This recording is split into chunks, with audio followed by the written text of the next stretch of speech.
Une entreprise de presse est à la recherche d'une secrétaire de direction qualifiée pour rejoindre son équipe à Porto Novo. Nous recherchons une personne maîtrisant parfaitement l'outil informatique avec des compétences en organisation et en communication. Profil recherché.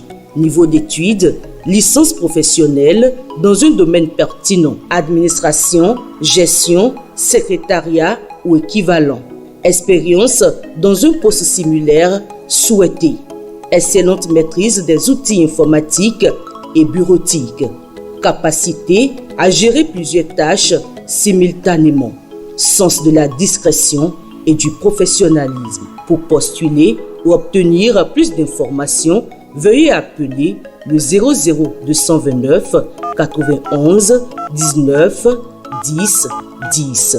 Rejoignez-nous et faites partie d'une équipe dynamique et professionnelle.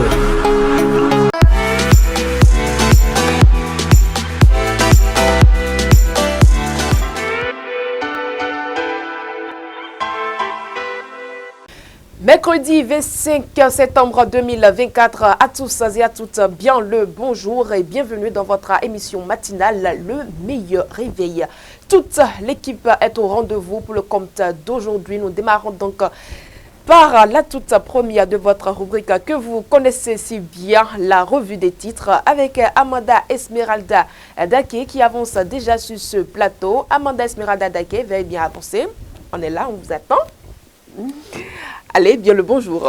Bonjour à vous, Latifat Kouenou. Alors, avec vous, depuis, comme de coutume, depuis quelques jours, nous allons prendre connaissance de toute l'actualité. Nous démarrons donc par la revue des titres, comme je l'annonçais tantôt.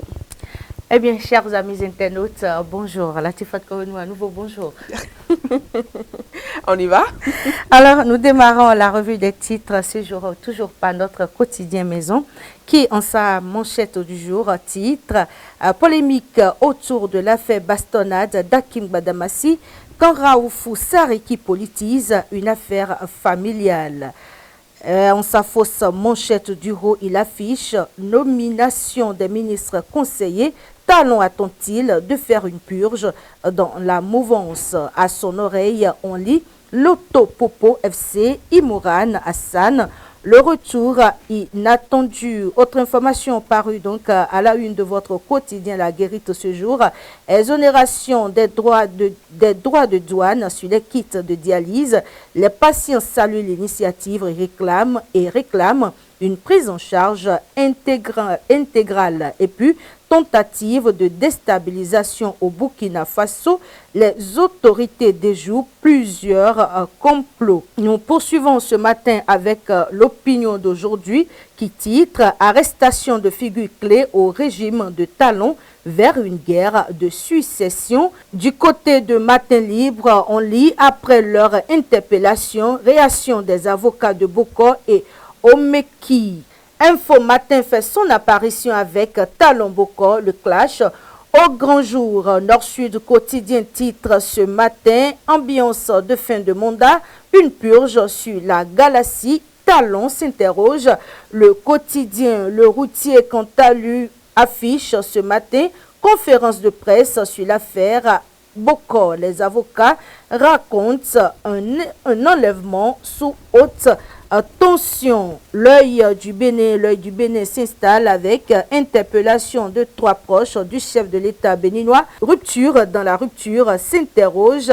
L'œil du Bénin, fraternité, du côté de fraternité, il placade.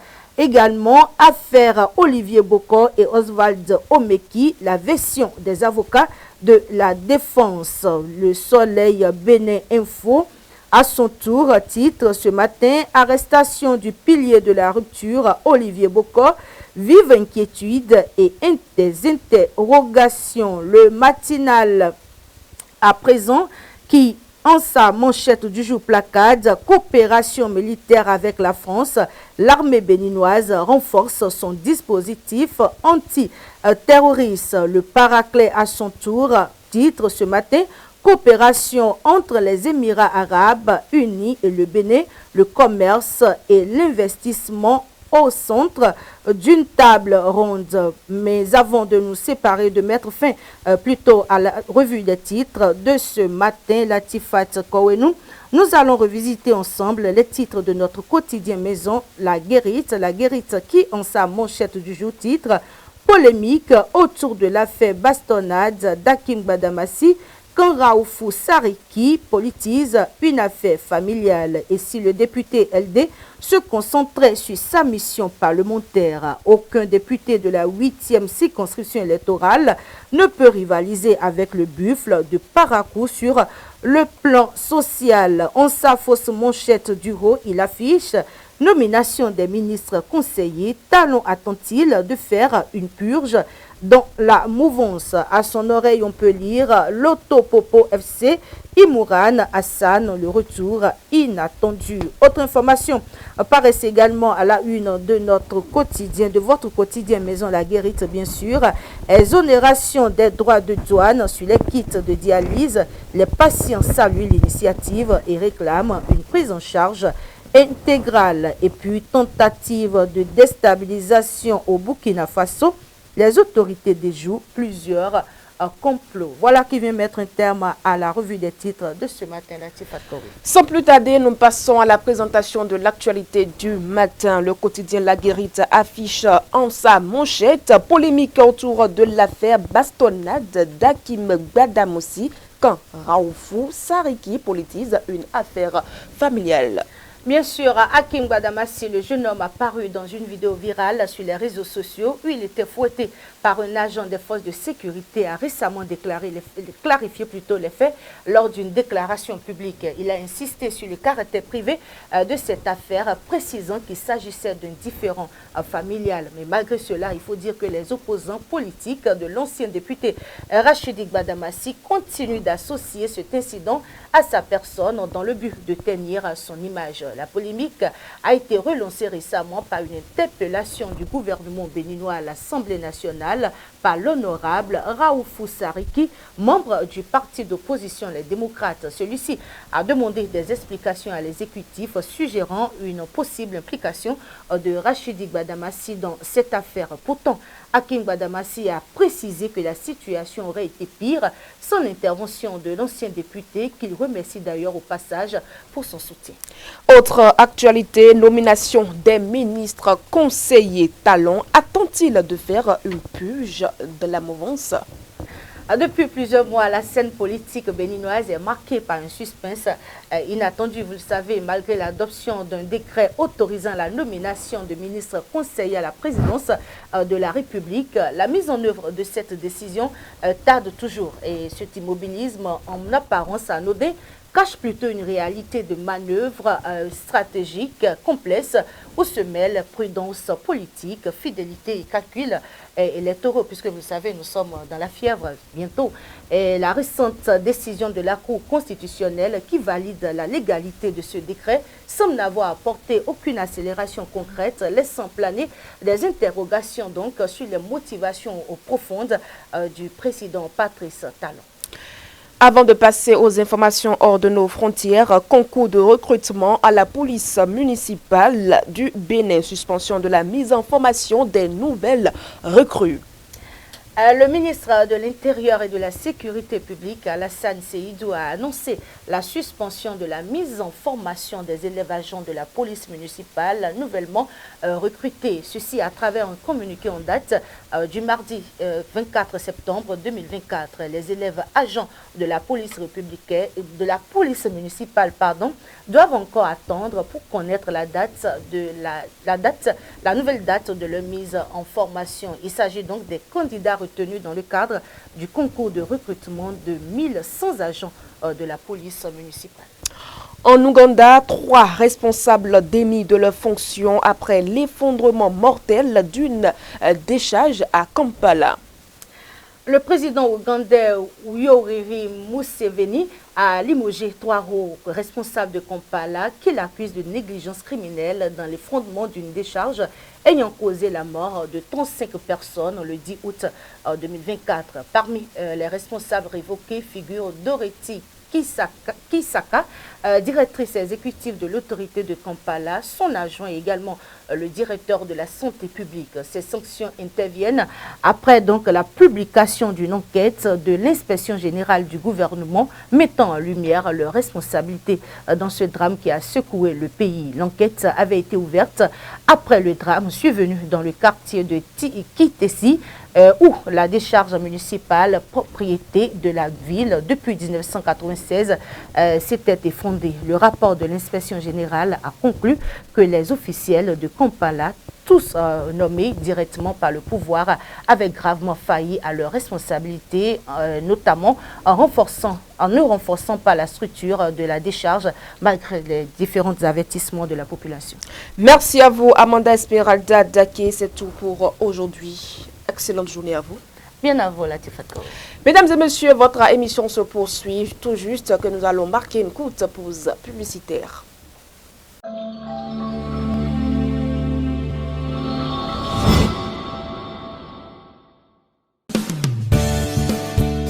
Le téléphone portable, smartphone et tous les autres appareils électroniques nous sont très utiles au quotidien. Risque de courbature, de fatigue générale, d'insomnie, de faiblesse sexuelle, de surdité ou de cécité, des AVC, les charges électromagnétiques des téléphones portables, smartphones ou tout autre appareil électronique sont très dangereuses pour la santé et peuvent vous conduire à la mort. Utilisez désormais les autocollants anti-radiation GIA pour protéger et préserver votre vie. Les amis, faites comme moi, Gégé Lapino, en adoptant DMA GIA. La météo de ce jour, c'est tout de suite et maintenant avec Patrice Ayhonton.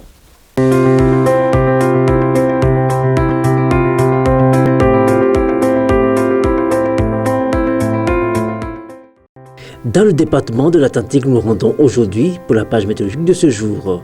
Amis internautes de Guéri TV Monde, bonjour. Nous sommes mercredi 25 septembre 2024. Ce matin à Abomey-Calavi, nous aurons un ciel très nuageux avec possibilité de foyers orageux, brunes suivies d'averses. La température ce matin à Abomey-Calavi sera de 24 degrés Celsius et le vent oscillera dans les alentours de 15 km par heure. Développement d'orage dans l'après-midi à Abomey-Calavi, quelques averses par endroit. La température à Abomey-Calavi cet après-midi atteindra les 27 degrés Celsius avec un vent qui oscillera dans les alentours de 20 km par heure. Possibilité de foyer orageux, ciel très nuageux dans la soirée à Abomey-Calavi, averses faibles et de plus en plus rares. La température en soirée à Abomey-Calavi atteindra les 25 degrés Celsius et le vent oscillera dans les alentours de 20 km par heure. Apparition de la brume et du brouillard, sans précipitation également. La température cette nuit à Abomey-Calavi retombera vers 24 degrés Celsius et un vent qui oscillera dans les alentours de 15 km par heure. En résumé, il faut retenir qu'aujourd'hui à Abomey-Calavi, le temps se dégradera en devenant de plus en plus instable. Les températures par contre seront comprises entre 24 et 27 degrés Celsius au cours de cette même journée. Excellente suite de journée à tous et à demain. Bien à vous, Patrice Ayhonton. Mesdames et messieurs, nous retrouvons à présent Fauzia Sefo dans votre rubrique Santé et Bien-être.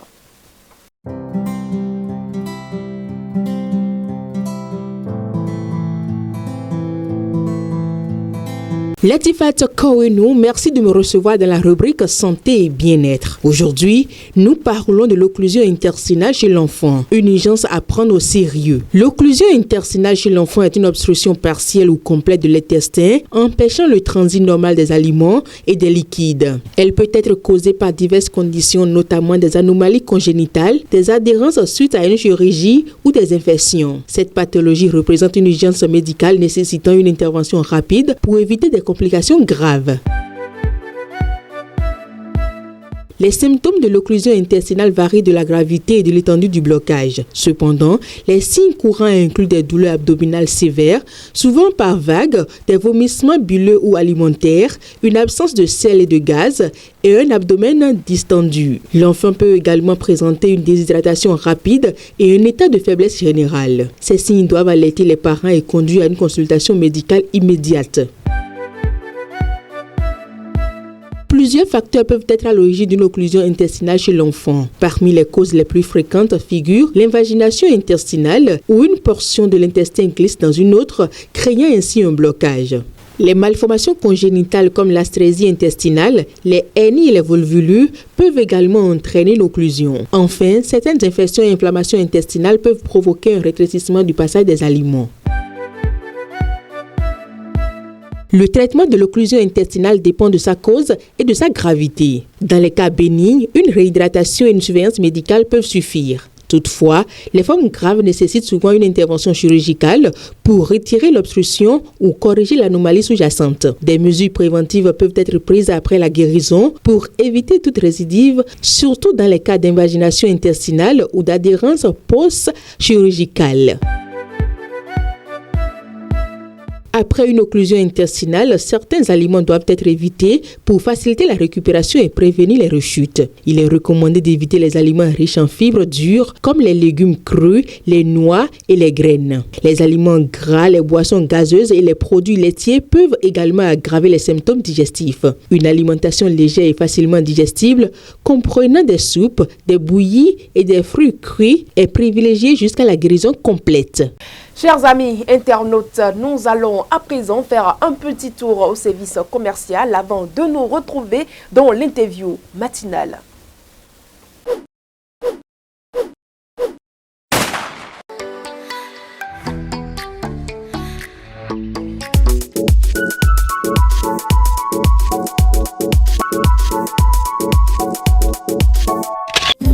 MIC Hôtel Ibuku Oloa vous propose des chambres climatisées et ventilées, bien équipées pour vos séjours à Sakété. Sa salle de fête spacieuse est prête à vous accueillir pour tous vos événements. MIC Hôtel Ibuku Oloa est situé derrière le parc auto de Sakété. Pour toute réservation ou information, contactez le 00229 96 94 58 08.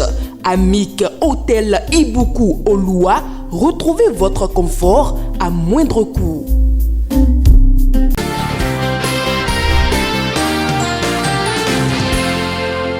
Dans la composition des membres du Conseil économique et social, on exclut certains membres qui jusque-là continuaient toujours d'être quand même membres, et nous avons été surpris de constater que on a sorti les réels partenaires qui devraient constituer, en fait, qui devraient composer cette institution. Et comme vous le savez, le Conseil économique et social est une institution comme tant d'autres qui charpente notre démocratie au Bénin. Elle a été consacrée en tant qu'institution par l'article 139, article 140 et article 141 de notre Constitution. Dans sa composition actuelle déposée, on a exclu littéralement les partenaires sociaux. Quand on parle de conseil économique et social, mais les partenaires sociaux ont été exclus. Il s'agit des syndicats, il s'agit des ONG, il s'agit des associations de développement, tant d'autres partenaires. Mais le comble, c'est par rapport aux syndicats. Quand on prend le cas des syndicats, l'actuelle composition maintient le syndicat des employeurs, c'est-à-dire le patronat, et sort le syndicat des travailleurs. Nous avons estimé qu'il y a une rupture de l'égalité. Il y a une rupture de l'égalité. Et donc l'article 26 nous semble être violé. Ensuite, au niveau de l'évolution de l'attribution, des attributions de cette institution, on a constaté que limitativement, la Constitution a cité les attributions du CES avant de confier à la loi organique l'organisation, le fonctionnement. Est-ce que vous voyez? Et nous avons constaté que au bout des deux derniers alinéas de l'article 6 de la loi organique votée, on a constaté quand même que l'Assemblée a augmenté la mission de CES. Elle n'en a pas le droit. Dans la mesure où la Constitution elle-même a déjà limité les attributions de cette institution-là. Avant de confier à la loi organique ce qu'elle doit faire, à savoir l'organisation, attribution et fonctionnement. Mais lorsque vous voulez alors ajouter une mission, sans passer par la révision de la Constitution, vous violez la Constitution de ce fait. Et nous avons estimé que l'Assemblée, avec son pouvoir d'amendement d'un projet de loi ou d'une proposition de loi, ce pouvoir ne lui donne pas droit d'aller écrire d'autres missions et de confier au CES d'autres missions comme ça a été fait au niveau de cet article-là. Et donc, nous avons estimé qu'ils ont violé la Constitution à ce niveau-là. Mais il y a d'autres dispositions. Évidemment, le projet de loi qui est venu et qui est déposé depuis 20 ans a été changé de fond en comble. Il n'y a rien d'apparent. Et finalement, nous, on a estimé que c'est l'Assemblée qui a en fait fait une proposition de loi et non un projet de loi. Puis il est complètement changé. Fonctionnement, composition, tout a été modifié. Et on parle d'une structure nationale, mais on en a créé de façon départementale. On a créé des structures de CES, on a créé au niveau départemental, non au niveau des 12. Et donc, on est passé de 30 membres à 117. Charge. Quand on dit qu'on ne veut pas améliorer les choses parce qu'on a peur des charges ailleurs, ailleurs, on en crée et ça dépasse même les suggestions que nous faisons ailleurs. Et je vais finir ce chapitre-là en disant que nous avons copié cette institution-là de la République française. Je crois depuis 1925 ou 26 par là que cette institution a été créée là-bas. Et là où nous sommes actuellement, le mandat de CEC, parce qu'eux ils ont ajouté environnement pour eux là-bas, qui est en cours actuellement là, il y a 52 représentants du travail. Quand vous voulez tricher, trichez intelligemment quand même.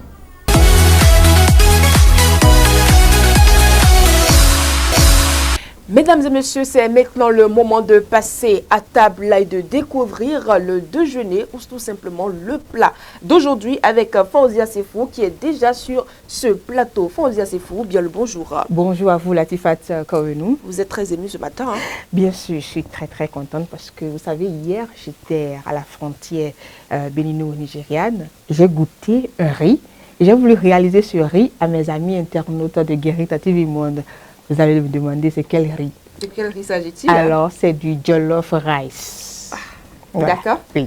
Et pour réaliser notre jollof rice, pourquoi le nom jollof rice? Pourquoi c'est... Alors, puisque je vous ai dit que c'est au Nigeria, la frontière déjà, nous sommes déjà au Nigeria, c'est comme ça on l'appelle en réalité. Jollof rice. Jollof rice. Mais en réalité, c'est du riz au gras, mais fait autrement. Oh, d'accord. Oui. Alors, comment, pour faire autrement le rice, le jollof rice, on aura besoin de quoi? Vous allez dire, pour faire autrement le riz au gras, pour pouvoir obtenir le jollof rice. D'accord. Comment on fait? Merci bien. Voilà, je vous en prie.